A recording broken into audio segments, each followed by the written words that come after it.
पुनः उनका राज्य लौटाया है और सबको सुखी किया है। बहुत सारा धन लेकर के भगवान इंद्रप्रस्थ आए हैं। किस लिए? राजसूय यज्ञ करना है, धन की आवश्यकता थी। जरासंध का बेटा जिसका नाम सहदेव था, उसको राजा बनाया है मगध देश का, और वहां से भगवान आए हैं। राजसूय यज्ञ की तैयारी शुरू हुई। अब राजसूय यज्ञ में अब यज्ञ होता है तो सबको व्यवस्था सौंपी जाती है। एक व्यक्ति के बस की बात तो है नहीं भाई, कोई ये सामान लेकर के आएगा, कोई टेंट वाले को बात करेगा, कोई माइक मशीन है तो कोई यज्ञशाला बनवाएगा, कोई पूजा की सामग्री लेकर के आएगा, कोई हवन की सामग्री लेकर के आ रहा है, कोई भंडारे का सामान लेकर के आ रहा है, तो कोई भंडारा बनवाने में मदद कर रहा है, कोई परोसने के लिए नियुक्त किया जा रहा है, कोई आने जाने वाले का स्वागत कौन करेगा, सत्कार कौन करेगा, कहाँ बिठाना है, कहाँ उठाना है, कहाँ से क्या व्यवस्था। जितने राजा आदि कई को बुलाया गया, सबको निमंत्रण दिया गया है। राजसूय यज्ञ में सबको सेवा सौंपी जा रही। इस राजसूय यज्ञ में जब इंद्रप्रस्थ में राजसूय यज्ञ युधिष्ठिर जी महाराज के द्वारा हुआ तो सबको निमंत्रण दिया। कौरवों को विशेष रूप से बार बार आग्रह करके, निवेदन करके, दुर्योधन, दुशासन, कर्ण, इन सबको बुलाया गया और इनको कहा आपको ही संभालना है, आप हमारे भाई हो, समझो आप ही का यज्ञ है। बोले क्या क्या करना, सेवा बताओ, सब करेंगे। भगवान ने कहा दुर्योधन को कोषाध्यक्ष बना दिया जाए। भीम ने कहा ले कर लो बात, यही मिला था, दुष्ट, सारे खजाने का मालिक उसको बना दो, कोषाध्यक्ष बना दो, सब लुटा देगा। कोई कहेगा कि हमको 1000 रुपया चाहिए तो ये 5000 देगा, ले जाओ ले जाओ। ये चाहेगा कि जल्दी खजाना खाली हो जाए, इनका यज्ञ अधूरा रह जाएगा, रुपए पैसे की कमी आ जाएगी तो बेइज्जत होंगे, फिर बाद में स्वागत सम्मान नहीं कर पाएंगे तो धन सब नष्ट कर देगा। भीमसेन ने कहा प्रभु इसको मत बनाओ, ये सब कुछ खत्म कर देगा। भगवान ने कहा देखो मैं तो इसको इसलिए बना रहा हूँ कि इसके अंदर जो गुण है इसको भी पता नहीं, इसके हाथ में पद्मश्री है। दुर्योधन जितना लुटाता है दुगना अपने आप खजाने में आ जाता है, और यह बात दुर्योधन भी नहीं जानता, भगवान जानते हैं। भगवान कहते हैं इसको अगर कोषाध्यक्ष बना दिया जाएगा, कोई कहेगा कि 5000 चाहिए तो ये कहेगा 25000 ले जाओ, तो 25000 जब देगा तो 50000 अपने आप खजाने में आ जाएगा, तो इसको रखने में बहुत फायदा है। सो दुर्योधन को कोषाध्यक्ष बना दिया। अब कोई कहता है भैया दुर्योधन भैया वो पूजा का सामान लाना है तो 10,000 दे दो, तो दुर्योधन कहता है 50,000 ले जाओ। लेने वाला भी खुश, दुर्योधन भी खुश, और भगवान भी अंदर से खुश कि चलो 50 दे रहा तो 1 लाख आएगा सीधे सीधे खजाना। खजाना बढ़ता जाएगा बढ़ता जाएगा। दुर्योधन को कोषाध्यक्ष बनाया है। दुशासन आदि को परोसने के लिए नियुक्त कर दिया। भीमसेन को रसोईया में नियुक्त कर दिया, रसोई बनवाने में। जो ज्यादा खाता है वही ज्यादा बनवाता भी है ताकि कम न पड़े। बोलो जय श्री कृष्ण। 2 रोटी खाने वाले को रसोईया में नियुक्त कर दोगे तो अपने हिसाब से बनाएगा तो कम पड़ जाएगा।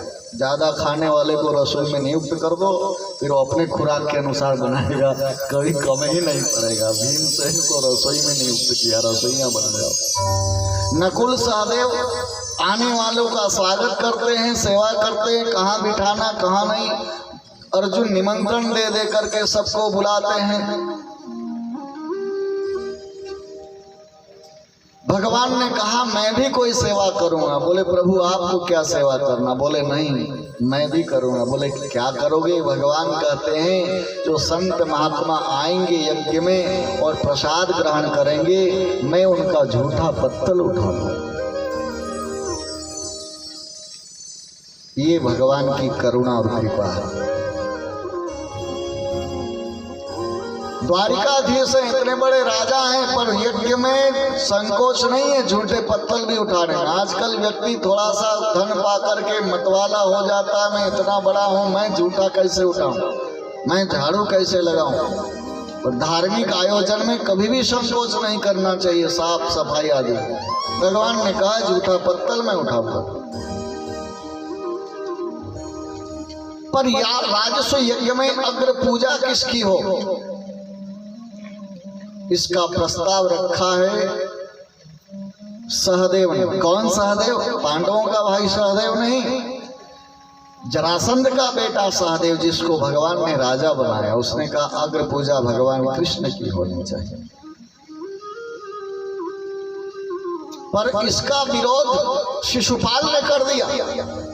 शिशुपाल जल रहा था, शिशुपाल क्रोधित था। जब से रुक्मिणी का हरण हुआ शिशुपाल और कृष्ण पर क्रोधित रहने लगा, रोज 100 गाली देता। भगवान ने वचन दे रखा था इसकी माँ को, बुआ थी तो, कि 100 अपराध तक क्षमा करूंगा। शिशुपाल 100 अपराध रोज करता है, उससे आगे नहीं बढ़ता था। आज उसने हद को पार किया, क्योंकि आज उसको बड़ा क्रोध आया। क्योंकि जिस रुक्मिणी को हरण करके भगवान ले गए थे, जिस रुक्मिणी से शिशुपाल का विवाह होना था, वो रुक्मिणी आज भगवान के साथ है। और ये बार बार रुक्मिणी को देखता है, अरे ये तो हमारी होने वाली थी, किसी का हरण करके कालिया ले आया। और रुक्मिणी जब जब भगवान कृष्ण से बात करती है, मुस्कुराती है, इसको अंदर और जलन होती है, बहुत क्रोध आता है। और उस क्रोध में इसने विरोध करते हुए कह दिया, अरे किसकी अग्र पूजा करवा रहे ग्वालियर की? ये चोर है, ये स्त्रियों के साथ रास रचाता है, माखन चुराने वाला है। अरे इसने चीर भी चुराया, बहुत कुछ बका वो। भगवान ने कहा सावधान, 100 अपराध तक क्षमा करूंगा। उसने 100 अपराध से भी ज्यादा कर दिया। बोले क्या कर लोगे? भगवान ने कहा चलो करके दिखाई देते हैं। सो भगवान ने चक्र सुदर्शन का आवाहन किया और भरी सभा के बीच में सबके देखते देखते शिशुपाल के मस्तिष्क को भगवान ने चक्र सुदर्शन से काट दिया और शिशुपाल धड़ाम से गिर गया है। शिशुपाल की एक ज्योति निकली है, भगवान में समाहित हो गई सबके देखते देखते। क्योंकि शिशुपाल के पूर्व जन्म का वो जय विजय जो 2 द्वारपाल थे, 3 जन्म द्विज बचन प्रमाणा। हिरणाक्ष हिरण्यकशिपु बने, दूसरे में रावण कुंभकर्ण, तीसरे में शिशुपाल दंत वक्र बने। आज शिशुपाल का भगवान ने उद्धार किया है। राजसूय यज्ञ हुआ है, राजसूय यज्ञ की पूर्ति हुई है। शिशुपाल का मित्र था साल, उसने सुना तो उसने द्वारिकापुरी पर आक्रमण कर दिया। प्रद्युम्न ने युद्ध किया, प्रद्युम्न घायल हुआ, तब तक भगवान आ गए। भगवान ने साल्व से युद्ध करके उसका भी उद्धार किया। साल्व का वध हो गया तो दंतवक्र और विदुरथ आए, तो भगवान ने दंतवक्र और विदुरथ का भी उद्धार किया है। बलराम जी तीर्थ यात्रा पर हैं, क्योंकि इधर महाभारत का युद्ध छिड़ा। सो भगवान ने कहा कि दाऊ भैया आप किसकी तरफ रहोगे? भगवान तो सारथी बन करके अर्जुन की तरफ थे, पर दाऊ भैया भगवान को डर था कि दुर्योधन इनका चेला है, कहीं ऐसा ना हो उसकी तरफ हो जाए। भगवान ने पूछा दाऊ भैया आप किसकी तरफ रहोगे? बोले यही मैं भी सोच रहा हूँ किसकी तरफ रहूं। भगवान ने कहा देखो हमारी बात मानो तो आप तीर्थ यात्रा करो। सो दाऊ भैया तीर्थ यात्रा पर निकल गए। इधर महाभारत का युद्ध आदि हुआ है। परीक्षित जी से सुखदेव जी कहते हैं कि राजन, भगवान का एक मित्र है जिसका नाम है सुदामा। कृष्णस्यासित सखा कश्चित् ब्राह्मणो ब्रह्मवित्तमः विरक्त इंद्रियार्थेषु प्रशांतात्मा जितेन्द्रियः। ब्राह्मणों ब्रह्मवित्तमः, सुदामा ब्राह्मण है। सुदामा का नाम नहीं आया है, पर सुदामा के गुण को वर्णन सुखदेव जी ने किया है। विरक्त इंद्रियार्थेषु, इंद्रियों को अपने वश में करने वाला। प्रशांत आत्मा जितेंद्रिय, जितेंद्रिय है।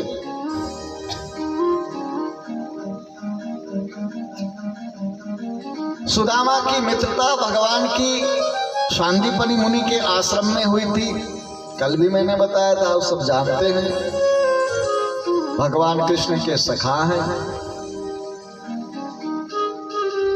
पर जब से ये अध्ययन करके बिछड़े हैं, आज तक मिल नहीं पाए। कई लोग स्कूल में अध्ययन करते हैं, फिर अपने काम धंधे में लग जाते हैं, कई वर्षों के बाद जब बुढ़े हो जाते हैं तब मिलते हैं, फिर बचपन की बातें, अरे भैया तुमको याद है वहां हम जाते थे, ऐसा होता था वैसा होता था। पर वो मिले तब तो उत्कंठा है, इच्छा है। पर सुदामा की स्थिति इतनी खराब है, गरीब ब्राह्मण है, दरिद्र नहीं है, दरिद्र नहीं है, गरीब है। गरीब और दरिद्र में बहुत फर्क होता है। जो असंतुष्ट होता है वो दरिद्र कहलाता है, और जो संतुष्ट होता है वही धनवान है। थोड़े में भी अगर संतुष्ट है, साईं इतना दीजिए जामे कुटुंब समाए, मैं भी भूखा ना रहूं साधन भूखा जाए, उतने में संतुष्ट है, समझ लो धनवान है। करोड़ों रुपया आए और धर रखा है तिजोरी में, निकालता नहीं है, खर्च नहीं करता है, नहीं कथा नहीं करवाता है, भंडारा नहीं करवाता है, कई तो आरती में भी नहीं चढ़ाते हैं। बोलो जय श्री कृष्ण। हाँ, उदार होता है वो तो नोट बड़े बड़े निकाल करके चढ़ा देगा, लेकिन जो कंजूस है ना, चाहे जितना कह दो उसके जेब से निकल नहीं पाता है, हिम्मत नहीं होती ना, कभी किया नहीं है।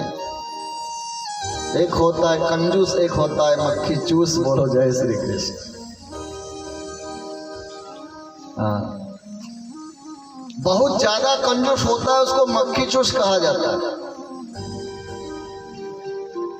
पानी में मक्खी गिर जाती है तो हम पानी फेंक देते हैं, पर दूध में मक्खी गिर जाती है तो फिर दूध नहीं फेंकते, फिर मक्खी को निकाल के फेंकते हैं। अच्छा, वही मक्खी अगर घी में गिर जाए तो क्या घी फेंक दोगे? फिर तो घी को गर्म करोगे, मक्खी उसी में बोल जाएगी। उसमें भी कपड़े में छानोगे, छानने के बाद भी जो मक्खी चूस उसको कहते हैं, जो बड़ा कंजूस है, बोले मक्खी में कहीं घी चिपकाना रहेगा तो उसको भी निचोड़ दे, उसको कहते हैं मक्खी चूस। मक्खी को भी चूस लिया उसने। बोलो जय श्री कृष्ण।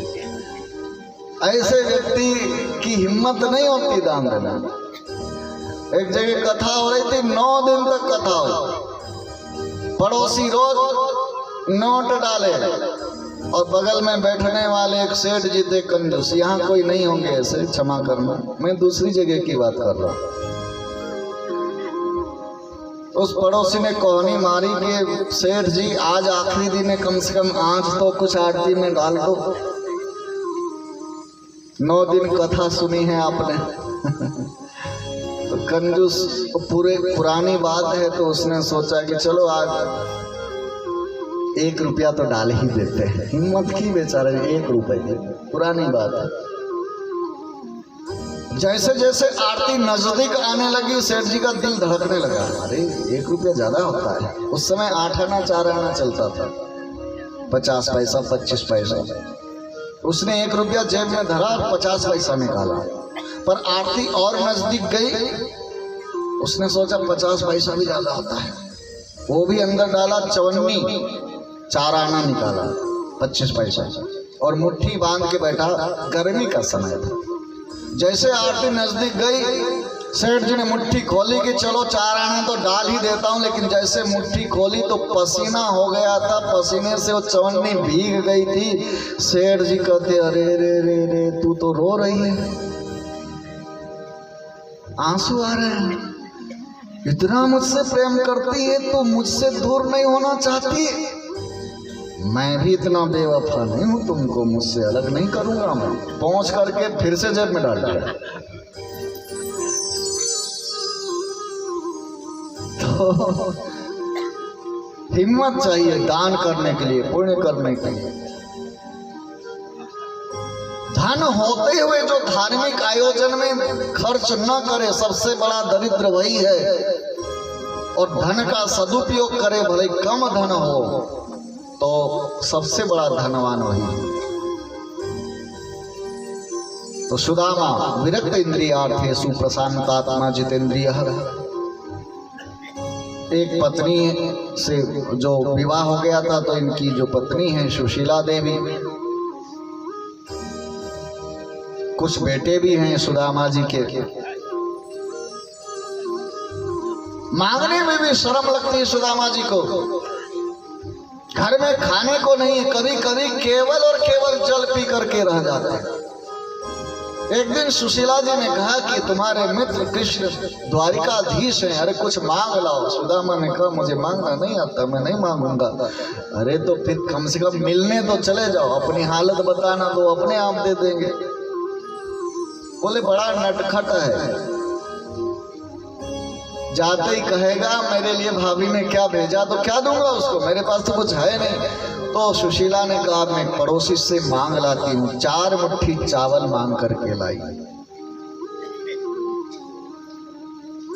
याचित्वा चतुरो मुष्टिन विप्राण पृथुक तंदुलान चैलखंडेन तान बद्ध्वा भर्त्रे प्रादादुपायनम। एक फटी हुई साड़ी की 4 परत किया है और 4 मुट्ठी चावल उसमें बांध करके सुदामा को प्रदान किया है। सुदामा ले करके चल रहे हैं, मन में विचार कर रहे हैं, अयम ही परमो लाभ उत्तम श्लोक दर्शनम। बड़ा लाभ यह है कि भगवान का दर्शन है। पर भैया पैर में ब्याऊ फटी हुई है, चलते चलते समय बीत रहा है। सुदामा कहते कन्हैया कितनी दूर तुम्हारी नगरी है, कब मैं पहुंच पाऊं? दूर नगरी बड़ी दूर नगरी,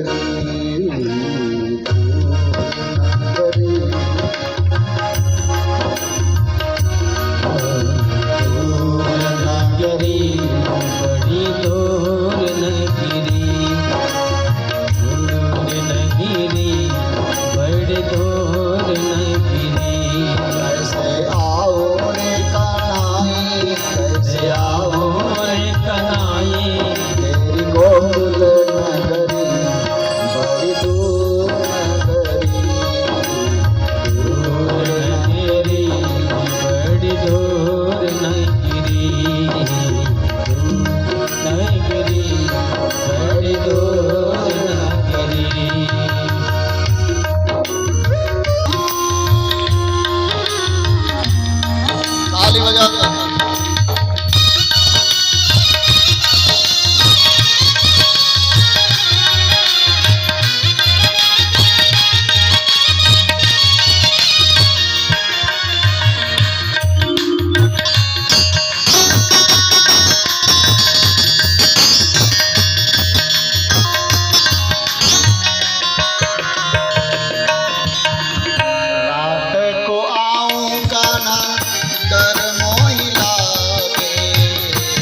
कृष्ण लाल की जय।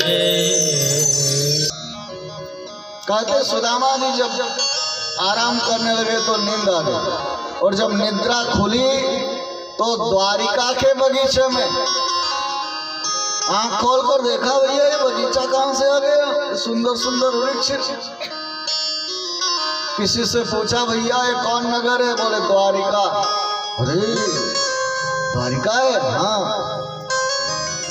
चमत्कार हो गया, इतनी जल्दी द्वारिका आ गई। सुदामा गए दरवाजे पर, जैसे प्रवेश करने लग गए द्वारपालों ने रोक दिया, कहां जा रहे हो? बोले भैया यहाँ के जो राजा है ना वो हमारे मित्र हैं। अरे फटे हाल में तुम्हारे राजा कैसे हो सकते हैं द्वारिकाधीश? क्या नाम है तुम्हारे मित्र का? बोले हमारे कृष्ण नाम है, हमारे मित्र जो है ना वो कृष्ण नाम है। चुप रहो, हमारे राजा का नाम इस प्रकार से नहीं लिया जाता। श्री श्री 1008 श्री द्वारिकाधीश वसुदेव नंदन श्री कृष्ण चंद्र भगवान ऐसे बोला जाता है। भैया हम तो कृष्ण कन्हैया ऐसे ही बचपन में कहते थे, बचपन में हम साथ में अध्ययन करते थे, हमारे मित्र हैं। बोले तुम्हारे मित्र हो नहीं सकते, जाओ यहाँ से वापस चले जाओ। सुदामा कहता, भैया जरा एक बार सूचना तो दे दो। कन्हैया अगर कह देगा कि हमारे मित्र हैं तब तो, अरे तुम्हारे जैसे मित्र हो ही नहीं सकते, कोई जरूरत नहीं सूचना देने की, जाओ जाओ जाओ। सुदामा जी कहते हैं, हे द्वारपालो जरा कन्हैया से कह दो। अरे द्वारपालो कन्हैया